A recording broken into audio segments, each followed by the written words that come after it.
이스라엘 백성들이 보는 눈앞에서 요단 강물이 끊어지고 이스라엘 백성은 그 요단을 넘어서 가나안으로 진군하게 되고 결국은 하나님의 약속대로 가나안 땅을 점령하게 됩니다. 여러분, 하나님은 지금도 우리 가운데서 일하고 계십니다. 하나님은 지금도 우리 가운데서 요단을 끊어내는 것 같은 일들을 행하고 계십니다. 하나님은 옛날이나 지금이나 동일하고, 하나님은 성경에 계신 하나님이나 지금 내가 겪고 있는 하나님이나 동일합니다. 그런데 우리가 하나님의 일하심을 경험하지 못하는 이유는 하나님의 마음이 변했기 때문이 아닙니다. 우리가 변했기 때문에 하나님의 일하심을 경험하지 못합니다. 우리가 은혜화평강교회가 개척할 때나 지금에나 하나님은 동일하세요. 그때 우리에게 놀라운 일들로 앞서 나가셨던 하나님이 지금도 우리 안에 앞서고 계시죠. 우리가 이 하나님을 계속 경험할 수 있는 것은 우리가 하나님 앞에 신실하면 됩니다. 장동철 목사가 정신 똑바로 차려가지고 하나님 앞에 서 있으면 됩니다. 여러분, 이 시간에 우리는 여호수아서 3장을 통해서 하나님의 백성들이 하나님의 일하심을 어떻게 경험하게 되는지 우리가 그것을 함께 나누려고 합니다. 여러분, 여호수아서 3장 요단강 물이 끊어지죠. 이스라엘 백성들이 어떻게 이런 하나님을 경험하게 되는 것입니까? 우리가 함께 보는데 1번을 함께 같이 읽도록 하겠습니다. 시작. 네, 객관적인 사실보다 하나님의 뜻을 따르는 사람들이 하나님의 일하심을 보게 됩니다. 여러분, 제가 8절 그리고 14, 17절을 빠르게 다시 한번 읽어드리겠습니다. 너는 언약궤를 맨 제사장들에게 명령하여 이르기를 너희가 요단물가에 이르거든 요단에 들어서라 하라. 백성이 요단을 건너려고 자기들의 장막을 떠날 때에 제사장들은 언약궤를 메고 백성 앞에 나아가니라. 요단이 곡식 거두는 시기에는 항상 언덕이 넘치더라. 궤를 맨 자들이 요단에 이르며 궤를 맨 제사장들의 발이 물가에 잠기자 곧 위에서부터 흘러내리던 물이 그쳐서 사르단에 가까운 매우 멀리 있는 아담 성읍 변두리에 일어나 한 곳에 쌓이고 아라바의 바다 여매로 향하여 흘러가는 물은 온전히 끊어지매 백성이 여리고 앞으로 바로 건널세. 여호와의 언약궤를 맨 제사장들은 요단 가운데 마른 땅에 굳게 섰고 모든 백성이 요단을 건너기를 마칠 때까지 모든 이스라엘은 그 마른 땅으로 건너갔더라. 아멘. 여러분, 하나님께서 이스라엘 백성들에게 요단강을 넘어가라고 명령하십니다. 그런데 하나님이 이스라엘 백성들에게 요단을 넘으라고 하실 때 그때가 언제라고 얘기하냐면 지금 본문 15절은 그때가 언제인지를 얘기하고 있습니다. 우리가 함께 15절을 다 같이 한번 읽어보도록 하겠습니다. 시작. 요단이 곡식 거두는 시기에는 항상 언덕이 넘치더라. 궤를 맨 자들이 요단에 이르며 궤를 맨 제사장들의 발이 물에 잠기자. 여러분, 하나님이 이스라엘 백성들에게 요단을 건너가라고 명령할 때는 1년 중에 요단강 물이 가장 많아질 때입니다. 그런데 이게 어떤 때 같으냐면 장마철이라고 생각하면 쉽습니다. 장마철처럼 물이 불어나서 홍수가 나서 강물이 막 범람할 때 하나님이 이스라엘 백성들에게 이때 요단강을 건너가라고 말하는 것입니다. 여러분, 객관적으로 생각하면 이해할 수가 없는 때입니다. 물이 가장 적어질 때까지 기다려라. 그래서 물이 바닥을 드러내면 그때 너희가 건너가라. 이렇게 얘기하는 게 아닙니다.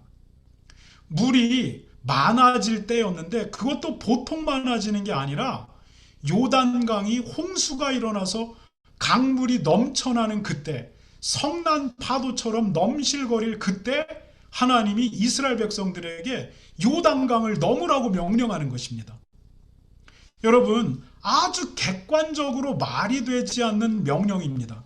그런데 이스라엘 백성들은 그때에 요단강을 넘게 됩니다. 그리고 요단강을 넘어 가나안 땅으로 진군에 들어가게 됩니다. 여러분, 많은 경우에 하나님의 뜻은 객관적이지 않을 때가 너무나도 많습니다. 그럼에도 불구하고 믿음으로 그 뜻에 순종하는 사람들이 결국 하나님의 일하심을 보게 됩니다.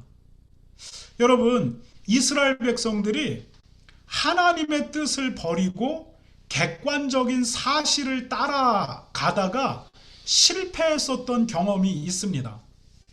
언제냐면 40년 전, 지금으로부터 40년 전 가데스 바네아라고 하는 곳에서 있었던 일입니다. 모세는 12명의 정탐꾼들을 선발해서 그들에게 가나안 땅을 정탐하고 오라고 얘기합니다. 그리고 정탐을 마친 12명의 스파이가 가나안 땅을 갔다 와서 모세에게 그 땅에 대해서 보고합니다. 그 땅은 젖과 꿀이 흐르는 땅입니다. 물도 많고 목초지도 많습니다. 그리고 그 증거로 포도송이 하나를 가져왔는데 두 사람이 나무에 꿰어서 가져올 정도의 포도송입니다. 아마 한 이만했던 것 같아요. 한 이만하니까 그거가 포도가 이제 막 이렇게 적어져 있으니까 그걸 나무에 끼워서 두 사람이 갔다 오면서 그 가나안 땅이 얼마나 비옥하고 젖과 꿀이 흐르고 많은 물이 있고 목초지가 있는지 그것을 증거로 보이는 것입니다. 그리고 또 다른 보고를 하게 됩니다. 그 보고가 무엇이냐면 그 땅이 좋기는 하지만 그 땅을 정복하는 것은 불가능하다라고 보고를 하게 됩니다. 왜냐? 가나안 사람들은 신체적으로 이스라엘 백성들보다 훨씬 크기 때문입니다. 그들 앞에서 자기들은 메뚜기 같아 보입니다.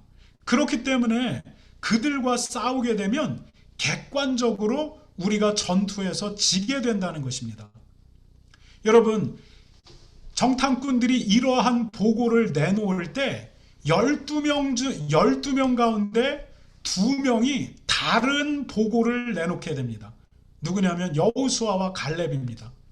여호수아와 갈렙이 이제 모세에게 10명의 보고가 끝나고 여호수아와 갈렙이 다른 보고로 모세에게 보고하게 됩니다. 그게 뭐냐면 여호수아와 갈렙은 우선은 10명이 전하고 있는 분석이 객관적이라고 하는 사실을 인정합니다. 맞습니다. 저 10명이 말하는 건 다 사실입니다. 객관적 사실입니다. 그럼에도 불구하고 우리가 전쟁을 해야 합니다. 왜냐하면 그것이 하나님의 뜻이기 때문입니다. 하나님이 우리와 함께 하시기 때문에 그 땅을 정복할 수가 있습니다. 이것이 여호수아와 갈렙의 보고였습니다. 객관적 사실을 여호수아와 갈렙이 부정하지 않습니다. 그 객관적 사실만 보게 되면 여호수아와 갈렙도 두려움이 있습니다. 그래서 보고를 할 때 보면 반드시 이긴다 이렇게 하지 않습니다. 어떻게 얘기하냐면 하나님이 우리와 함께 하시면 저 땅은 우리가 정복할 수 있다. 하나님이 함께 하시면이라고 하는 조건을 내겁니다. 승패는 객관적 사실이 아니라 하나님이 우리와 함께 하냐 안 하냐 이것이 하나님의 뜻이냐 아니냐의 문제지 객관적 사실이 문제가 아니다라고 말하고 있는 것입니다. 여러분, 이 보고를 듣고 이스라엘 백성들은 누구의 말을 따랐겠습니까? 2명이 말하는 보고가 아니라 10명이 말하고 있는 보고를 따라가게 됩니다. 왜냐하면 10명이 말하는 것이 더 객관적인 사실이기 때문입니다. 그래서 이스라엘 백성들이 그 10명의 의견을 듣고 모세와 아론을 원망하게 됩니다. 그러면서 우리가 죽을 곳이 없어서 나를 이끌고 여기까지 왔느냐, 내가 죽을 데가 없어서 나를 여기까지 끌고 왔느냐라고 모세와 아론을 막 원망하게 되죠. 여러분, 모세와 아론을 원망하는 이스라엘 백성들에게 하나님이 어떻게 하십니까? 그들의 믿음대로 가나안에 들어가지 못하게 합니다. 그리고 그들을 40년간 광야를 떠돌게 만듭니다. 그리고 그 40년 동안 광야를 떠돌다가 결국 그 광야에서 죽게 만듭니다. 오직 여호수아와 갈렙만이 40년 뒤에 가나안 땅에 들어가게 됩니다. 여러분, 누가 하나님의 일을 경험하는 사람들입니까? 객관적인 사실이 아니라 하나님의 뜻을 따르는 사람들이 하나님의 일을 경험하게 됩니다. 여러분이 어떻게 하나님의 백성으로 받아들여지게 됐습니까? 여러분을 객관적으로 살펴보면 여러분이 하나님의 백성이 될 만한 자격이 여러분에게 있습니까? 그렇지 않습니다. 여러분, 객관적으로 여러분들을 뜯어보면, 객관적으로 우리의 마음을 뜯어보게 되면, 사실적으로 우리의 마음을 그냥 까발려서 오픈해보면 우리는 객관적으로 하나님의 백성으로 받아들여질 자격이 없습니다. 그러나 하나님이 우리를 당신의 백성으로 받아주시는 이유는 하나님의 약속 때문입니다. 그 약속은 뭐냐면 예수님을 주인으로 받아들이는 사람을 내가 내 백성 삼아주겠다라고 하는 약속입니다.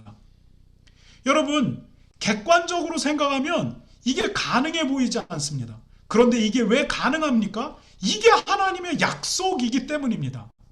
우리는 그 약속을 믿고 예수 그리스도 앞에 와서 내가 죄인인 것을 고백하고 예수님이 내 죄 때문에 죽으셨다는 것을 고백하고 예수님을 주인으로 받아들이고 살아가는 것입니다. 여러분, 객관적 사실로 본다면 우리는 가능성이 없지만 하나님의 약속을 붙들기 때문에 가능합니다. 여러분, 교회는 어떻게 하나님을 경험하게 됩니까? 교회가 객관적이고 민주적으로 운영되면 하나님을 경험합니까? 그렇지 않습니다. 교회가 하나님의 뜻을 따라갈 때 교회는 하나님의 일을 경험하게 됩니다. 여러분, 교회는 선교를 해야 하냐 마냐에 대한 의견을 모으지 않습니다. 선교를 하냐 마냐 그것 때문에 투표를 하지 않습니다. 왜냐하면 그것은 교회를 향한 하나님의 명령이기 때문입니다. 모든 사람이 다 반대한다라고 해도 교회는 선교를 해야 합니다. 여러분, 교회는 가난한 사람을 돕냐 마냐에 대해서 의견을 모으지 않습니다. 그것은 교회를 향한 하나님의 명령이기 때문입니다. 여러분, 교회는 성경 공부를 하냐 마냐 의견을 모으지 않습니다. 하나님의 뜻이기 때문입니다. 여러분, 교회는 작은 그룹으로 모여서 이 교제를 나누냐 마느냐에 대해서 의견을 모으지 않습니다. 하나님의 뜻이기 때문입니다. 교회는 예배를 하냐 마냐 의견을 모으지 않습니다. 그것이 하나님의 뜻이기 때문입니다. 여러분, 그렇다면 교회는 언제 사람의 의견을 모읍니까? 교회는 언제 다수의 사람들의 의견을 존중합니까? 선교를 하는 데 있어서 구체적으로 어떻게 할지 방법을 찾을 때 사람의 의견을 모읍니다. 가난한 사람들을 돕는데 어디에서 돕고 그리고 우리의 재정 속에서 얼마만큼을 도와야 하는지 의견이 필요할 때 의견을 모으게 됩니다. 예배를 살리기 위해서 드럼을 살지 아니면 마이크를 새로 살지 아니면 목사님을 설교 세미나에 보내서 설교 클리닉을 받게 해야 하는지 이것을 결정할 때 사람의 의견을 모읍니다. 성경 공부를 하는 데 있어서 누구를 성경교사로 세워야 하는지 그것을 위해서 사람의 의견을 모읍니다. 누가 작은 교회 리더가 되어야 하는지 그것들에 대한 의견을 들을 때 사람의 의견을 듣고 다수의 의견에 귀를 기울이게 됩니다. 여러분, 교회는 하나님의 뜻에 대해서 의견을 묻지 않습니다. 그것은 우리의 상황과 의견과 상관없이 믿음으로 가고 믿음으로 헌신합니다. 여러분, 이스라엘 백성들이 가데스 바네아에서 이스라엘 백성들이 가데스 바네아 못 들어간다라고 했던 12명의 스파이를 보냈던 그곳에서 이스라엘 백성들에게 모아야 할 의견은 뭐냐면 가나안 전쟁을 할까 말까가 아닙니다. 가나안 전쟁을 할까 말까를 투표로 붙일 문제가 아니었습니다. 여러분, 그들이 모아야 하는 의견은 어느 지파가 먼저 어느 공격 루트에 설 것인가, 이것에 대한 의견을 모아야 됐습니다. 그 가나안 전쟁을 하는 데 있어서 무슨 전술을 쓸 것인가, 이것에 대한 의견을 모으는 것이 하나님의 뜻이었습니다. 그런데 이스라엘 백성은 가나안 전쟁이 가능하냐 마냐에 대한 투표를 붙이게 됩니다. 그리고 다수의 여론과 객관적인 분석을 선택하게 됩니다. 그리고 그 결과 그들은 40년간 광야를 떠돌게 되고, 그 선택을 했었던 모든 세대는 광야에서 죽음을 맞이하게 됩니다. 여러분, 40년 전 지금 요단강 앞에 서 있는 이스라엘 백성들은 40년 전 이 사건을 기억하고 있는 것입니다. 자기의 부모의 세대가 어떠한 실수를 저질렀고, 그래서 그 민족들이 광야에서 40년을 떠돌았다라는 것을 기억하고 있는 것입니다.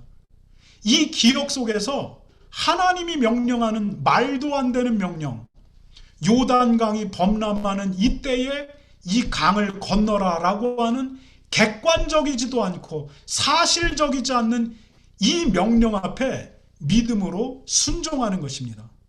그리고 요단이 끊어지는 것을 경험하게 됩니다. 여러분, 하나님의 일은 하나님의 뜻에 믿음으로 순종하는 사람들에 의해 보여지게 됩니다. 하나님이 여러분에게 어떤 믿음을 요구하고 있습니까? 각 사람마다 상황마다 그것이 다릅니다. 하나님 앞에서 그것을 묵상하시기 바랍니다. 그리고 하나님의 뜻이 무엇인지 분별하고 그게 맞다라고 한다면 여러분의 의사는 더 이상 필요 없습니다. 여러분, 다수의 여론도 필요가 없습니다. 하나님 앞에 믿음으로 순종하면 하나님이 그 일들을 이끌어 나가십니다. 객관적인 사실, 하나님의 뜻, 무엇을 선택해야 합니까? 하나님의 뜻입니다. 이게 그리스도인이고 이게 교회고 이게 하나님을 경험하는 사람들입니다. 여러분, 두 번째, 하나님의 일은 어떤 사람이 경험합니까? 우리가 두 번째를 읽겠습니다. 시작. 하나님 앞에서 정결함을 유지하는 사람들이 하나님의 일을 경험합니다. 여러분, 우리가 5절을 우리 다 함께 읽겠습니다. 시작. 여호수아가 또 백성에게 이르되 너희는 자신을 성결하게 하라. 여호와께서 내일 너희 가운데 기이한 일들을 행하시리라. 아멘. 여호수아가 백성에게 이르되 너희는 자신을 성결하게 하라, 이렇게 명령합니다. 여러분, 여호수아가 요단강을 넘기 위해서 이스라엘 백성들을 준비시킵니다. 무슨 준비를 시킵니까? 칼을 준비해라, 화살을 준비해라, 배를 준비해라, 다리를 만들어라가 아닙니다.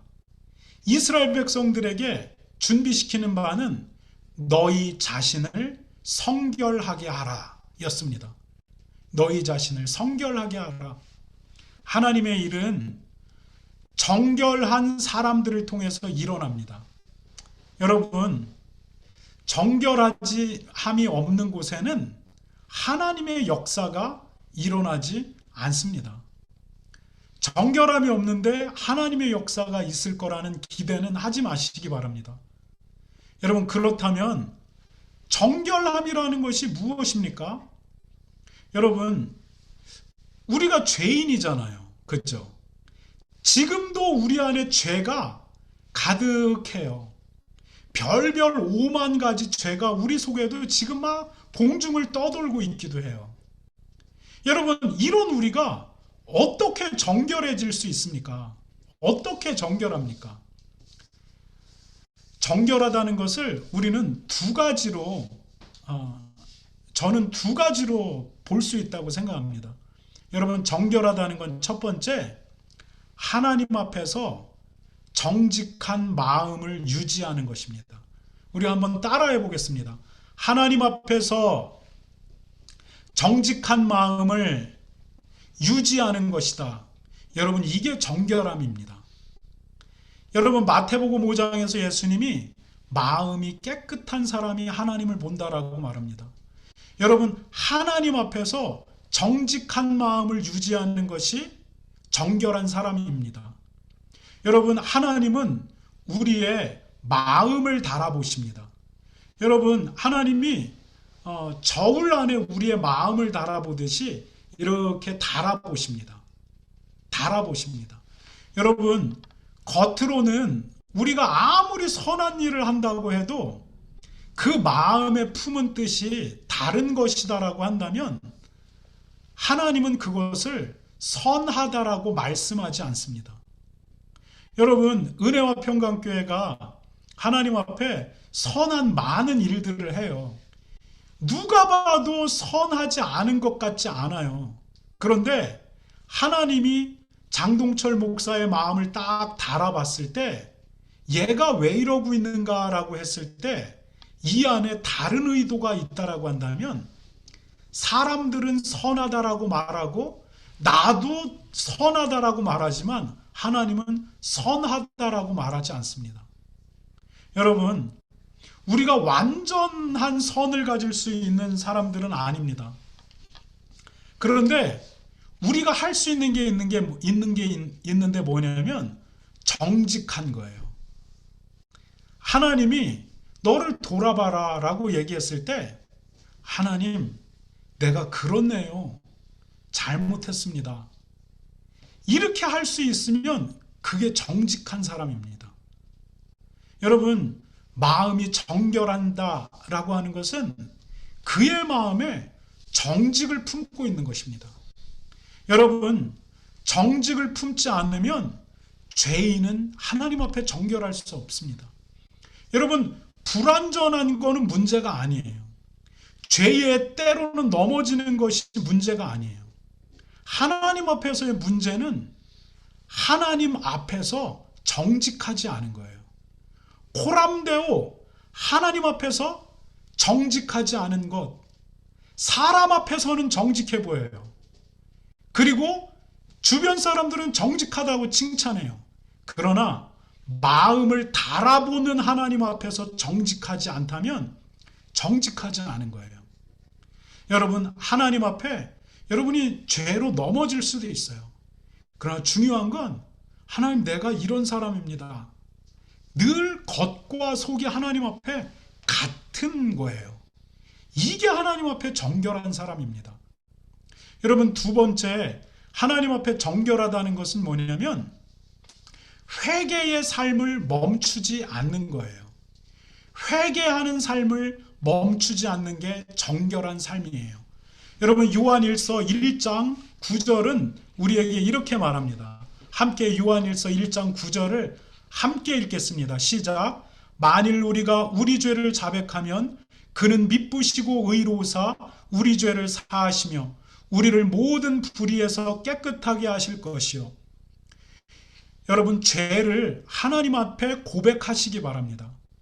용서를 구하시기 바랍니다. 하나님께서 약속하시기를 용서하신다고 약속하세요. 하나님은 미쁘시다, 믿음직스럽다. 그리고 그분은 의로우신 분이다. 이분은 변함이 없다는 분이에요. 그래서 이 약속을 꼭 지키는데 그게 뭐냐면 회개하면 용서하시고 우리를 깨끗하게 해주신다. 이게 하나님의 약속입니다. 여러분, 토를 달 어떤 것도 없습니다. 이게 하나님의 약속입니다. 회개의 삶을 멈추시지 마시기 바랍니다. 그런데 문제가 있습니다. 우리가 하나님의 약속이 있는데 회개하지 않는다는 것입니다. 왜 회개하지 않습니까? 첫 번째, 저는 세 가지라고 생각하는데, 첫 번째는 느낌이 안 오기 때문에 회개를 안 합니다. 회개를 딱 하나님 용서해 주세요라고 하면 눈물이 펄펄 쏟아지고 뭔가 짠하고 뭔가 내 생각이 갑자기 바뀌어지는 게 느껴져야 되는데 그게 없는 것 같으니까 회개 안 합니다. 두 번째는 무의미하다고 생각하는 겁니다. 오늘 내가 회개했는데 내일 내가 죄에 떨어질 것을 나도 내 상태를 봤을 때 내가 압니다. 그럴 바에 야 이런 거 뭐하러 하냐 하고 회개를 안 하는 겁니다. 세 번째, 회개를 가볍게 여기는 것입니다. 성경이 회개를 명령하고 있고 회개하면 깨끗하게 된다고 약속하고 있는데 내 생각에 안 그런 것 같아요. 그러니까 이게 도대체 뭐냐? 여러분, 하나님의 약속이에요. 무거운 하나님의 약속이에요. 죄를 졌냐? 고백해. 그리고 무릎을 꿇고 용서해 달라고 해. 그럼 내가 용서할 거고 너를 깨끗하게 할 거야. 여러분, 이건 무거운 명령이면서 무거운 약속이에요. 그런데 이 무거운 명령과 무거운 약속을 우리가 가볍게 여겨요. 이까짓 것 안 해도 된다라고 생각합니다. 그래서 회개를 안 합니다. 회개를 멈추게 되면 어떻게 됩니까? 마음에서 죄에 대해서 무뎌지기 시작합니다. 무뎌지기 시작하다가 시간이 지나면 무감각해지기 시작합니다. 무감각해지기 시작하면 죄가 자라나기 시작합니다. 죄가 자라나기 시작하면 그 죄를 통제할 수 없게 됩니다. 죄가 통제할 수 없는 지경에 이르면 죄는 여러분의 삶을 삼킵니다. 여러분의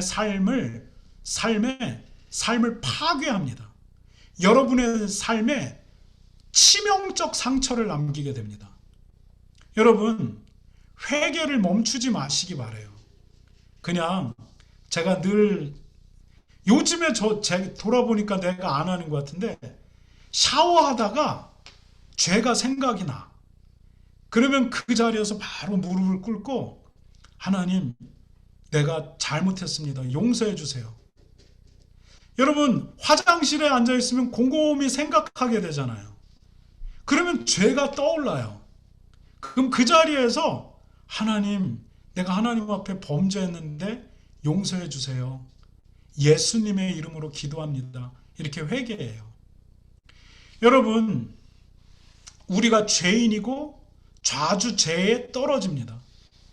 그런데 그것만큼 심각한 문제는 우리가 더 이상 회개하지 않는다는 겁니다. 회개하라고 하는 이 무거운 명령을, 이 무거운 약속을 가볍게 치부해 버린다는 겁니다.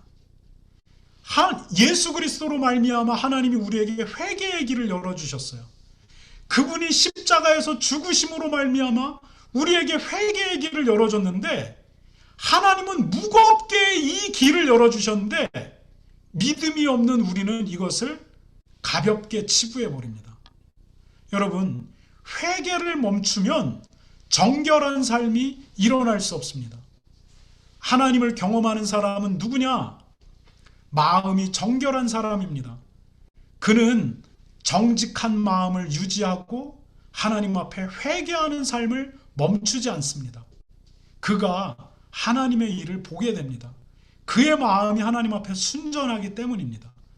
여러분, 마지막으로 누가 하나님을 경험합니까? 함께 읽겠습니다. 시작. 먼저 헌신하는 사람들이 하나님을 경험합니다. 먼저 헌신하는 사람들이 하나님을 경험합니다. 여러분, 우리가 본문이 겹치기 때문에 제가 본문은 생략하고 넘어가겠습니다. 여러분, 요단강을 건너는 데 있어서 가장 앞서야 하는 사람들이 있었는데 법궤를 맨 제사장들이었습니다. 여호수아는 제사장들에게 법궤를 메고 먼저 요단강 물속으로 들어가라고 명령합니다. 그들이 요단강에 들어가게 되면 물이 끊어질 것이다 라고 말씀합니다. 여러분, 제사장들은 여호수아의 명령대로 언약궤를 메고 가장 먼저 요단강 물에 들어가게 됩니다. 그러자 위에서부터 흘러내려오던 물이 끊어져 버립니다. 그리고 이스라엘 백성들은 그 요단강 마른 땅으로 넘어가게 되고, 제사장들은 여전히 그 요단강 강바닥 중간에 머물러 있다가 이스라엘 백성들이 다 건너니까 그제서야 법궤를 메고 나오게 됩니다. 가장 먼저 위험한 곳으로 가장 먼저 들어가고, 위험한 상황 속에 가장 오래 머물러 있고, 그리고 가장 안전한 자리로 가장 늦게 나오게 됩니다. 여러분, 누가 하나님의 일을 경험합니까? 먼저 앞장서서 믿음으로 하나님 앞에 헌신하는 사람들이 하나님을 경험하게 됩니다. 여러분, 하나님 앞에 아무런 믿음의 고백도 하지 않는데 하나님의 일이 일어나는 법은 없습니다. 하나님 앞에 아무런 믿음의 헌신도 하지 않는데 하나님의 일이 일어나는 법은 없습니다. 여러분, 누군가가 이렇게 얘기합니다. 나는 왜 하나님의 일하심을 보지 못할까? 두 가지예요. 거기에는 믿음을 고백하는 삶의 행위가 없어요. 그곳에는 내가 믿음으로 하나님 앞에 나아가는 헌신이 없어요. 거기에는 하나님의 일이 나타나지 않습니다. 여러분, 그 믿음의 고백과 헌신이 자발적일 필요는 없어요. 여러분, 제사장들도 그랬습니다. 왜 하필 제사장들이 요단강 물에 먼저 들어가야 합니까? 전투를 하려면 군대를 먼저 들여보내야 합니다. 강을 건널 거면 도하작전에 준비된 공병부대를 먼저 보내야 합니다. 그런데 뜬금없이 제사장이 먼저 물에 들어가라는 겁니다. 여러분, 저는 이거를 보면서 제사장들이 이런 마음도 품었겠다. 아니, 여호수아 자기가 먼저 들어가지 않고 왜 우리 보고 먼저 들어가라고 하는 거야? 넘실대는 물을. 저는 이렇게도 생각했을 것 같아요. 아니, 자기가 먼저 솔선수범으로 넘실거리는 요단강에 풍덩 들어간 다음에 나를 따르라 제사장들아 이러면 이해하겠는데, 여호수아가 제사장들 니네가 먼저 들어가 이렇게 부르고 있는 것입니다. 왜냐하면 하나님이 그렇게 불렀기 때문입니다. 제사장들의 자발적인 자원이 아니었습니다. 그러나 제사장들이 그 부르심 앞에 믿음으로 나아갑니다. 그리고 헌신합니다. 그리고 하나님의 일이 어떻게 일어나는지 가장 가까이에서 보게 됩니다. 여러분, 사도 바울이 복음 전도자로 부름을 받은 자기의 사명에 대해서 고린도전서 9장 16절에서 이렇게 얘기합니다. 우리가 고린도전서 9장 16절을 함께 읽겠습니다. 시작. 내가 복음을 전할지라도 자랑할 것이 없음은 내가 부득불 할림이라. 만일 복음을 전하지 아니하면 내가 화가 있을 것이로다. 여러분, 사도 바울이 내가 복음을 전하지만 자랑할 게 없다라고 말합니다. 왜냐하면 그 일을 자기가 자원해서 하는 게 아니라 어쩔 수 없이 하고 있기 때문이라는 것입니다. 왜 바울은 어쩔 수 없이 그 사명을 감당합니까? 그 일을 하지 않으면 자기 자신에게 화가 있을 것이다. 화가 있을 것이기 때문에 부득불 그 일을 한다라고 얘기합니다. 여러분, 그럼에도 불구하고 우리가 잘 알다시피 바울은 그 부르심에 충성을 다합니다. 여러분, 목사로 사는 거, 여러분 이렇게 살고 싶지 않는 게 때가 얼마나 많은지 몰라요.